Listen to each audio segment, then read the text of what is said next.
Want to ask about that appeal because my understanding was the law was set to go in effect in early 2025. Is that correct? Is there a deadline here that all of the legal proceedings must be completed?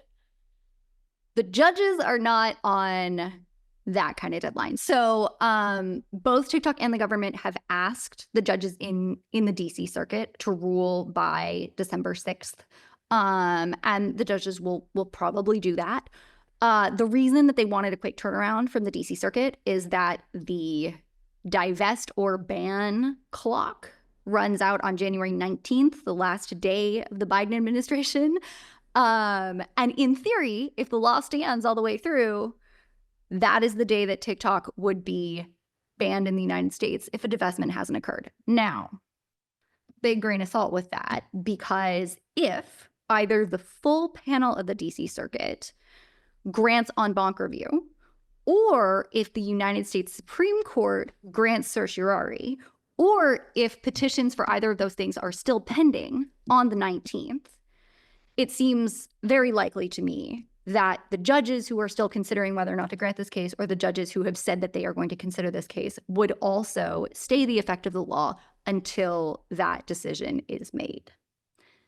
But we have a big decision tree on the timing here, and we actually don't know what clocks are going to be in place until the DC circuit rules and then someone appeals. So we don't know when this whole thing is going to be over. I would be surprised if it was completely over by January 19th, but we'll see. And then how much does the US presidential election factor into this? Obviously, the law passed in April. We have a different candidate for the Democratic Party than we did in April. What has Vice President Harris said about it? What has former President Trump said about it? And I would note that both of these candidates are using TikTok to reach voters, which creates a really interesting conundrum, if that's the appropriate term for it. Yeah, both of the candidates are on TikTok.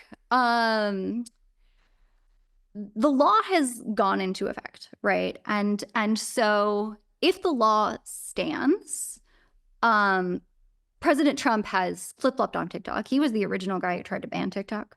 The whole ban TikTok conversation started when President Trump wanted to ban it. He has now said he doesn't think it should be banned. So if he were to be elected and come into office, he could theoretically say, I'm not going to enforce this law. Even if he did that, though, if the law was found to be constitutional, fines would be accruing against Google and Apple for keeping the app in the App Store. And so whether Google and Apple would want to risk those fines, even if the executive branch said that it didn't want to go after them, it could maybe change its mind. It would be very murky. Trump could try to stop this law from going into effect, but he can't undo the law by himself. And there's no reason to think that Harris, for the moment, would depart from Biden signed this law, her administration signed this law, right? If the law goes into effect and it's found to be constitutional, there's no reason at this point to think that she wouldn't enforce it. That makes sense. So oral arguments were today. Was it just for today? What's happening? Let's go nearer term, step by step. What happens tomorrow? What's next for the next few weeks or month? Nothing happens tomorrow. Nothing happens this week. I'll be back in December because that is probably the next time that this will flare. When we actually get a decision from the DC circuit, that will be a big moment. It will be the first court ruling on whether this law is constitutional or not, and appeals will arise from there. And then could it go to the Supreme Court? Is that within the realm of possibility? You betcha. It will absolutely go to the Supreme Court on a cert petition at some point. Whether the Supreme Court elects to hear the case probably happens. It depends on what happens in the DC circuit, right? If the Supreme Court looks at the DC circuit ruling and says, yeah, we agree with that, then they may not need to take it. They just deny cert and it's done. But this is a big question. It's a question that affects a lot of people. It's a question that at least one Supreme Court Justice Barrett, has already sort of alluded to the fact that they're thinking about it. She did that in the concurrence for the Net Choice case that came out a few months back. So it is very possible, many people I think would say likely, that this case will end with a merits decision from the Supreme Court. And it will certainly, at minimum, involve a petition there. So more to come. A lot more to come. And I don't know if you've talked to any actual creators about this, but the uncertainty it creates for people who depend on TikTok for their businesses. What do you know about how they're operating and whether or not they're considering moving their work onto other platforms? You know, most creators know that platforms are fickle anyway, right? Anyone who was on Facebook in 2018 when they changed the dials and everything changed, right? They pivoted to video and the entire media industry went into a tailspin. Platforms are fickle.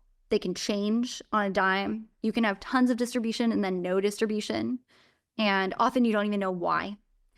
So if you're a creator out there, you probably know already that you want to be on all of the platforms. You want to be pushing your content to people everywhere that you can. And ideally, you want to be putting it out on your website that you control. Because anytime you cede control to one of these huge companies that has its own incentives, they might like you one day and not like you the next day.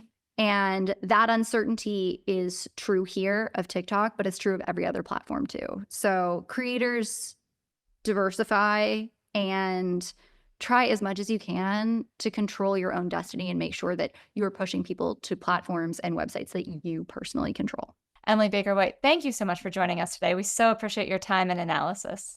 Yeah, no worries. Thank you.